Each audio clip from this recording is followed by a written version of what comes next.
जी, एक चर्चा ये भी सुनने में आई है कि आप एक बार पहले टिकट अपना पक्का करवा रहे हैं, उसके बाद में कांग्रेस ज्वाइन करेंगे। किसी कोड को मेरे को लगता नहीं है 57,000 या 45,000 वोट मिलेंगे। इस सरकार में मैंने देखा है अधिकारियों की ज़्यादा चलती है, नेताओं की कम चलती है। और जो बहन जी के खुद दिल में थे काफ़ी दिनों से, पिछले इलेक्शन में भी उनके दिल में थी, तो लड़ देंगे, उनको पता लग जाएगा कोड कौन है और कोड नहीं कौन नहीं है। चौधरी अभय सिंह चौटाला जी की पार्टी है नेलो, उनके तो हाथ खुद किसानों के खून से रंगे हुए हैं।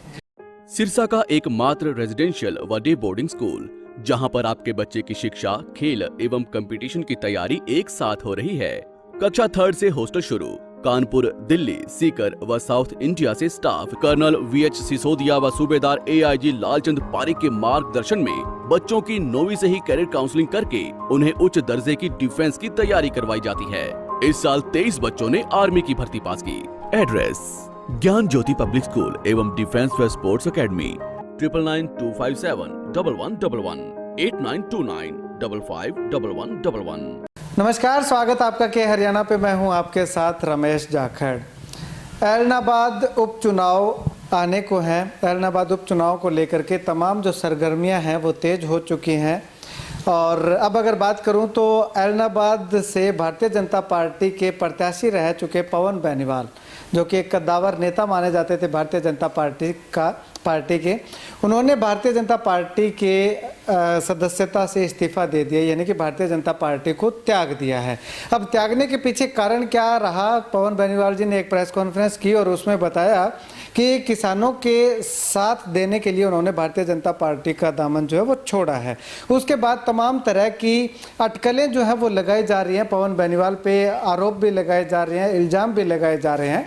लेकिन उसके बाद अब पवन बेनीवाल जो है वो उन तमाम बातों पे क्या कुछ कहते हैं और असल में भारतीय जनता पार्टी में रहते हुए उनको किस तरह की दिक्कतों का सामना करना पड़ रहा था, या फिर कोई और कारण थे भारतीय जनता पार्टी को छोड़ने के, वो तमाम बातें अब हम बातचीत करेंगे पवन बेनीवाल जी से। कुछ तीखे और कुछ मीठे सवालों का जो संगम है वो आज हम आपको पवन बेनीवाल जी के साथ दिखाते हैं। पवन जी, सबसे पहले तो यही जानना चाहेंगे, भारतीय जनता पार्टी से आपने इस्तीफा दे दिया, छोड़ दिया है, हालांकि 2 बार चुनाव भी लड़े, आप चेयरमैन भी रहे, लेकिन छोड़ने का असली कारण? छोड़ने का कारण जैसे कि मैंने कल भी बताया, किसानों के जो ये 3 काले कानून है उनकी वजह से ही मैंने ये भारतीय जनता पार्टी छोड़ी है।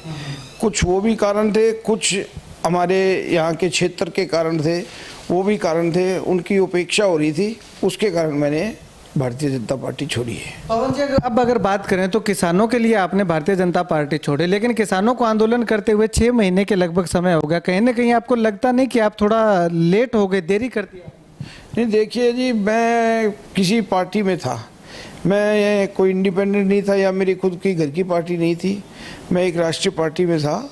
तो उस पार्टी फोरम में काफ़ी टाइम किसानों ने भी 10-11 बार बातचीत चली, महीने 2 महीने उनके लग गए और काफ़ी टाइम हमारी भी बातचीत आपस में होती रही। जब भी पार्टी फोरम में मिलते थे, बातें होती थी किसानों के बारे में, हमारे से पूछा भी जाता था भी क्या माहौल है, क्या चाहते हैं किसान, क्या चाहते हैं, तो हम भी बातें बताते थे। कुछ हमारे जो नेता है वो हमारे को गाइडलाइन देते थे भी आप ऐसे कीजिए, आप ऐसे कीजिए। तो इसलिए टाइम, क्यों मैं पार्टी में था, मैं कोई इंडिपेंडेंट नहीं था या ना मेरी खुद की घर की पार्टी थी। लेकिन पवन जी, फैसला तो आपका खुद का हो सकता था। नहीं, फैसला तो बिल्कुल मेरा ही फैसला है, इसमें कोई दो राय नहीं है, ये मेरा खुद का फैसला है। और अब भी कोई ये ख़त्म नहीं हो गया, ये जो अभी भी चल रहा है किसानों का जो मोर्चा है वो अभी चल रहा है। और जैसे कि टिकैत साहब और बड़े बड़े जो नेता है राज्यपाल साहब वगैरह कहते हैं ये नवंबर-दिसंबर तक चलेगा, तो अभी तो अप्रैल ही है, अभी तो बहुत लंबा चलेगा। ठीक है, 5 महीने हो गए उनको, तो मान सकते हो, ठीक है, थोड़ा बहुत मान भी सकते हैं, अभी थोड़ा लेट हो गए, लेकिन इतने लेट नहीं हुए, कोई देर नहीं है। ठीक है। तो पवन जी, अब अगर बात करें तो आपने अभी कहा कि किसानों का साथ आप देंगे, लगातार भारतीय जनता पार्टी में आप थे, तब किसानों का साथ भी आप दे सकते थे, तो उस समय आपका कोई भी प्रतिक्रिया नहीं आई? बिल्कुल किसानों का साथ उस टाइम भी दिया था जी, कौन कहता है किसानों का साथ नहीं दिया। किसानों की आवाज़ जब भी पार्टी फोरम में कहीं पे जब मौका मिला तो बिल्कुल उठाते थे। आपको याद होगा आज से 2-3 साल पहले गांव रूपावास में किसान टंकी पे चढ़ गए थे मुआवजा को लेने के लिए।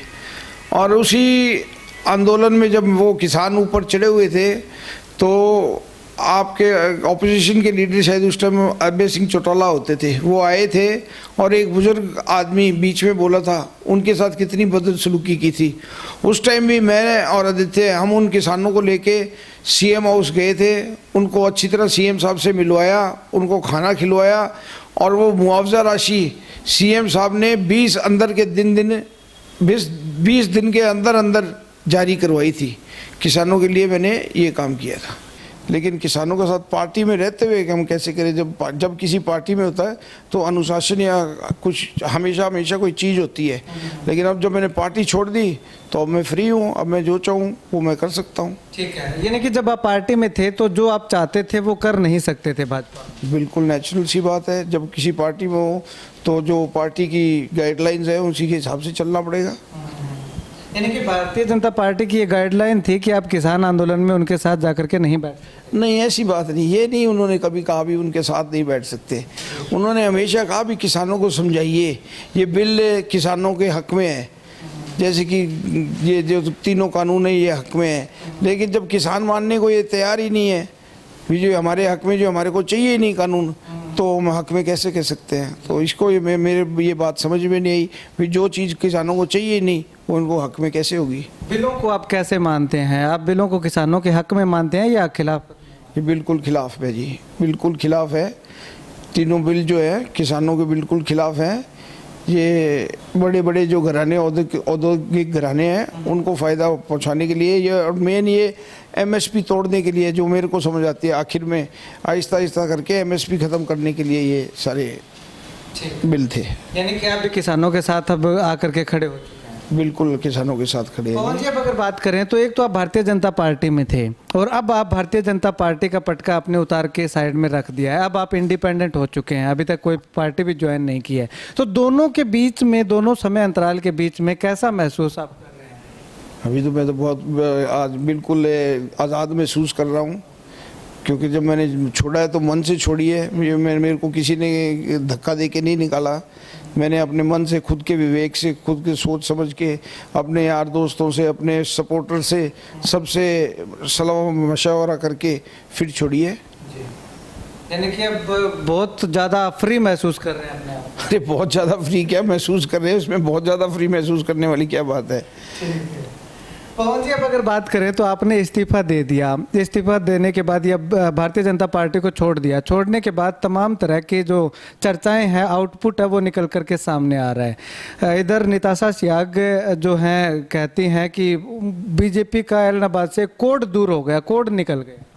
भाई वो तो देखो जी, किसी आदमी की या किसी पर्टिकुलर आदमी की सोच की बात है, वो तो उनको पता है भी कोड था या क्या था। जो आदमी 45,000 वोट इस बार ले गया, उससे पहले 57,000 ले गया, किसी कोड को मेरे को लगता नहीं है 57,000 या 45,000 वोट मिलेंगे।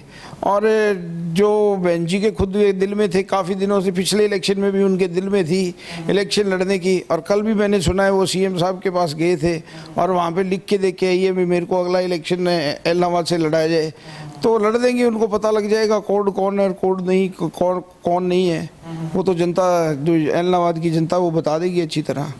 एक आप पे ये भी आरोप लगा है कि आपने अपने निजी स्वार्थ के लिए भाजपा को छोड़ा है, आपके निजी जो काम है या निजी जो लोग हैं आपके, उनके काम नहीं हो रहे। मेरे निजी ना तो कोई स्वार्थ है, ना मेरा निजी कोई काम था।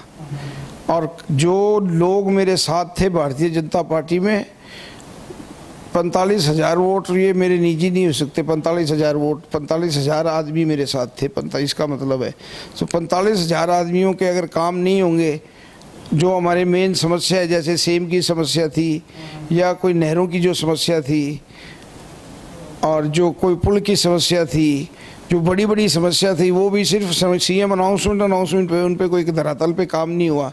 तो मैं उन समस्याओं को लेके पार्टी छोड़ी है मैंने, ना कि कोई मेरी निजी समस्या, ना मेरे समर्थकों की निजी समस्या, ना मैंने कभी ये सोच के कोई पार्टी ज्वाइन करी थी, और ना मेरी कोई निजी समस्या थी। पवन जी, अगर बात करें तो भारतीय जनता पार्टी में नेताओं की कितनी चलती है? अगर चलने की बात करें तो जो अधिकारी हैं और वो कितना मानते हैं भाजपा? देखिए जी, ये तो जो नेता है वो खुद ही बता सकते हैं, लेकिन आपकी कोई बात हुई होगी अधिकारियों से कुछ? मेरी अधिकारियों से बात होती है। देखो जी, जो कोई काम होने वाले तो होते हैं तो करते भी, ऐसी बात नहीं है। अधिकारी के ये तो नहीं कह सकते भी बिल्कुल ही काम नहीं होते, काम होते हैं, लेकिन इस सरकार में मैंने देखा है अधिकारियों की ज़्यादा चलती है, नेताओं की कम चलती है। ठीक है। पवन जी, अब अगर बात करें तो आने वाले समय में कोई मन बनाया है कि किसी पार्टी के साथ जुड़ने का? बिल्कुल जी, एक राजनीतिक पार्टी छोड़ के जब कोई आदमी जिसने राजनीति करनी है तो नेचुरली कोई ना कोई पार्टी में ज़रूर पकड़ूंगा, लेकिन अभी फ़िलहाल मैंने हाल फिलहाल नहीं सोचा है। जब टाइम आएगा तब आपको बता देंगे, कोई ना कोई पार्टी में ज़रूर जाएंगे और इलेक्शन भी लड़ेंगे।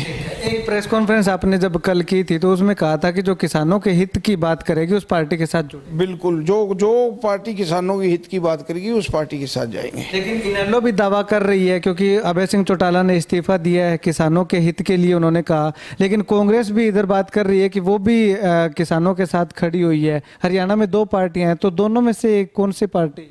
देखिए जी, जो चौधरी अभय सिंह चौटाला जी की पार्टी है इनेलो, उनके तो हाथ खुद किसानों के खून से रंगे हुए हैं। मैम कांड है, कंडेला कांड है, कोई भूला नहीं है, वो सब किसानों के कांड थे। और दूसरी पार्टी रहेगी कांग्रेस, तो अगर कांग्रेस किसानों की बात करती है तो मेरे को किसानों के उनके साथ जाने में कोई परहेज नहीं होगा, कांग्रेस भी ज्वाइन कर सकता हूँ। ठीक है। तो अगर आप कांग्रेस आपने ज्वाइन कर ली तो उसके बाद में टिकट बंटवारे को लेकर के कहीं ना कहीं आपको संशय नहीं लगता, क्योंकि आपसे पहले आपके चाचा भरत सिंह बेनीवाल बैठे हुए हैं? देखिए, ये उनका काम है जी, जो सीनियर लीडरशिप है ये उनका काम है टिकट देना, ये हमारा काम नहीं है। हम तो एक कार्यकर्ता के तौर पे उस पार्टी को ज्वाइन करेंगे, ये सीनियर लीडरशिप का काम है, वो जिसको देंगे हम उसके साथ लगेंगे। और जी, एक चर्चा ये भी सुनने में आई है कि आप एक बार पहले टिकट अपना पक्का करवा रहे हैं, उसके बाद में कांग्रेस ज्वाइन करेंगे। नहीं, ऐसी कोई बात नहीं है, ये कोई खेल नहीं है जब पहले टिकट पक्का कराओ और फिर ज्वाइन करो। मैंने ऐसी कोई बात नहीं है, ये अपने सुनी सुनाई बातें, मनगढ़ंत बातें हैं लोगों की, इसका कोई मेरे पास जवाब नहीं है। ठीक है सर, एक अगर बात करूं तो भरत सिंह बेनीवाल जो कभी कहा करते थे कि पवन बेनीवाल और मैं जो बात में इकट्ठा नहीं जा सकते, और उन्हीं नेता ने आज कहा है कि जब इनेलो वाले चौटाला परिवार एक हो सकता है तो हम क्यों नहीं हो सकते। इस बयान पे बिल्कुल ठीक है उन्होंने, अगर वो 101 हो सकते हैं तो हम दरबा वाले क्यों नहीं हो सकते? वो हमारे चाचा हैं और चाचा भतीजा क्यों नहीं एक हो सकते? अगर चौटाले वाले सब एक होकर 5 सीटें जीत सकते हैं तो हम इकट्ठा होके और 1 सीट क्यों नहीं निकाल सकते?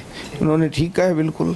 तो आपको लगता है कि अगर आप कांग्रेस में आते हैं, चाचा भतीजा एक जगह पे जाते हैं, तो किसी तरह की कोई खिलाफत नहीं होगी? मेरे को तो लगता नहीं, वो तो वक्त बताएगा जी, वक्त आएगा तभी पता लगेगा। मेरे को तो लगता नहीं, अगर एक होंगे तो क्यों होगी खिलाफत?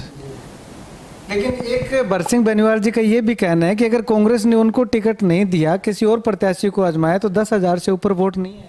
वो तो उनका कहना है, वो तो वही बता सकते हैं जी, मैं क्या बताऊं इसके बारे में। तो आपको क्या लगता है, अगर आपको कांग्रेस की टिकट मिल जाती है तो क्या जीत दर्ज कर पाएंगे? देखिए, ये भी वक्त बताएगा, लेकिन मैं इतना ज़रूर कहूँगा, अगर टिकट मिलती है तो एक ज़बरदस्त फाइट होगी, ज़बरदस्त फाइट होगी, इसमें कुछ भी हो सकता है।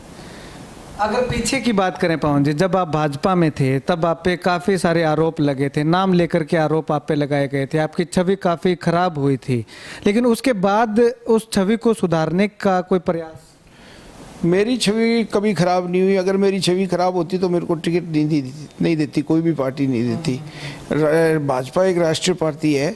ये कुछ लोगों की जो लोग मेरे को आज कोड कहते हैं, जिनकी खुद की राजनीतिक इच्छाएं थी टिकट लेने की, उन्होंने ये बातें शुरू करी थी, और उनको जब मेरे को टिकट मिली वो करारा जवाब उनको मिल चुका है। इसके बारे में ज़्यादा मेरे को बोलने की ज़रूरत नहीं है। पवन जी, अब अगर बात करें तो भरत सिंह बेनीवाल जी ने भी काफ़ी सारे आरोप आप पे लगाए हैं कि ऐसे करते हैं, ऐसे करते हैं, और कहीं ना कहीं आपको नहीं लगता कि जो आपकी छवि जो खराब हुई थी वही कारण बना कि आपकी? नहीं जी, मैं 2nd नंबर पे रहा हूँ। भरत सिंह बेनीवाल से मेरे को ज़्यादा वोट आए हैं, उनको 35,000 वोट आए थे, मेरे को 45,000 वोट आए थे। तो ये वोटों की संख्या ही बताती है छवि किसकी खराब हो सकती है, किसकी सही। हार जीत तो इलेक्शन में चलता रहता है, लेकिन इसमें कोई छवि वाली बात नहीं है। मेरी छवि बिल्कुल साफ़ सुथरी छवि है और लोग मेरे को चाहते हैं, इसीलिए मेरे को इतने वोट दिए थे। अभी अगर बात करें तो आप इंडिपेंडेंट है, अभी किसी पार्टी में आपने ज्वाइनिंग नहीं की, तो क्या लगता है कितना रुझान आपके प्रति लोगों का, और गांव जा भी रहे हैं? मैं पहले गांव-गांव गया था, मेरे कार्यकर्ताओं से पूछने के लिए भी अब क्या किया जाए। तो रुझान काफ़ी अच्छा है, सब जो भी मेरे साथ थे वो मेरे साथ खड़े हैं। और जब इलेक्शन आएगा, अगर इलेक्शन लड़ेंगे तो उसमें सबको जवाब मिल जाएगा। अब मैं उससे पहले क्या बताऊं। ठीक है, अगर मान लो 1% सपोज कर सकते हैं कि कांग्रेस ने टिकट नहीं दी, कोई भी पार्टी आपको टिकट नहीं देती है, तो क्या इंडिपेंडेंट तौर पे भी चुनाव लड़ा जा सकता है? देखिए, जब चुनाव लड़ना होता है तो कुछ भी हो सकता है। और पहली बात ये हो ही नहीं सकता भी मेरे को कोई पार्टी टिकट ना दे। पार्टी टिकट अवश्य देगी और मैं किसी पार्टी से ही चुनाव लड़ूंगा।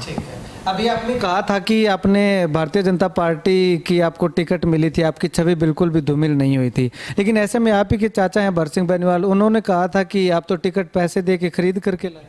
वो तो उनको पता होना चाहिए जी, मेरे को तो पता नहीं। भारतीय जनता पार्टी में मैंने तो सुना नहीं ऐसा भी पैसे से कहीं टिकट मिलती है।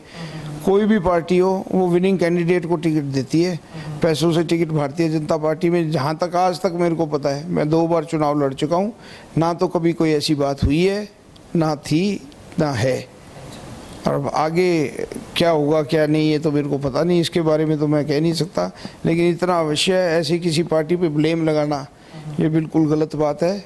बिल्कुल भारतीय जनता पार्टी ने मेरे को बिल्कुल ना मेरा एक पैसा लगा, मेरे को टिकट जो है मेरे क्रेडेंशियल पे दी गई थी। एक आखिरी सवाल करूंगा पवन जी, अभी अगर बात करें तो भारतीय जनता पार्टी का किसान आंदोलन के प्रति, क्योंकि आप तो उस पार्टी में रहे हैं काफ़ी समय तक, क्या लगता है, क्या स्टैंड आपको लग रहा है बात? देखिए जी, मेरे को लगता है मानेंगे ये थोड़ा चुनाव वेस्ट बंगाल वगैरह 5 स्टेटों के चुनाव हो रहे हैं, इसके बाद थोड़ा ये कोरोना का चक्कर भी ज़्यादा चल रहा है, और जैसे ये चुनाव ख़त्म होंगे ये ज़रूर अवश्य ये सॉल्व होना चाहिए मेरे हिसाब से, क्योंकि ये काफ़ी दिन हो गए किसानों को भी और पार्टी को भी। और माननीय नरेंद्र मोदी जी हैं, अच्छे लीडर हैं सेंटर में, तो और माननीय मुख्यमंत्री जी, उनकी तो बेदाग छवि है। मेरे को लगता है ये हल होना चाहिए और होगा। आखिर क्यों बात वार्तालाप से ही कोई ना कोई बात जो होती है वो बातचीत से ही हल होती है, ये हल होना चाहिए। अब तो किसान काफ़ी समय से इंतजार कर रहे हैं कि वार्तालाप हो, लेकिन सरकार कोई वार्तालाप की पहल कर ही नहीं रही। भाई ये तो वो मैं बता रहा हूँ ना, वो इलेक्शन में लगे हुए हैं, जैसे इलेक्शन खत्म होंगे शायद, मेरे को लगता है, मेरे को, मैं ये कोई अभी उस पार्टी में ना हूँ ना कोई है, मेरे को लगता है, जो लगता है वो मैं बता रहा हूँ, वार्तालाप जल्द शुरू होगी। चलिए, शुक्रिया पवन जी बातचीत के लिए। तो पवन बेनीवाल जो थे हमारे साथ मौजूद थे, इन्होंने तमाम उनसे जो सवाल हमने किए कि आखिर जो लोग कहते हैं वो क्या कुछ कहते हैं, पिछले चुनाव में क्या कुछ इनकी छवि रही थी, उस छवि को आगे कैसे सुधारा जाएगा, अभय चौटाला के इस्तीफे को लेकर के कांग्रेस और इनेलो पार्टी के द्वारा जो किसान हितैषी पार्टी होने का दावा करने के सवाल पे इन्होंने क्या कुछ कहा। इसके अलावा अगर बात करूं तो भाजपा नेत्री जो है निताशा राकेश सिहाग, उन्होंने जो इन पे आरोप लगाए हैं कि इनकी जो मनमर्जी नहीं चल रही थी, कोर्ट दूर हो गया, उस तमाम सवालों पे पवन बेनीवाल ने अपनी जो प्रतिक्रिया व्यक्त की है। आप पवन बेनीवाल के साथ इस साक्षात्कार को लेकर के, इस इंटरव्यू को लेकर के क्या कुछ कहना चाहते हैं? पवन बेनीवाल ने से जो सवाल किए गए और जिन सवालों के जवाब पवन बेनीवाल ने दिए, उन सवालों से आप कितना सहमत है और उनके जवाबों से कितना सहमत है, कमेंट करके जरूर बताइएगा। और इस वीडियो को अगर आप YouTube पे देख रहे हैं तो हमारे चैनल के हरियाणा को सब्सक्राइब कीजिएगा, बेल आइकन दबाइएगा। अगर आप इस वीडियो को Facebook पे देख रहे हैं तो चैनल पेज को फॉलो और लाइक करना मत भूलिएगा। कैमरा सहयोगी मुकेश गोदारा के साथ रमेश जाखड़ के हरियाणा।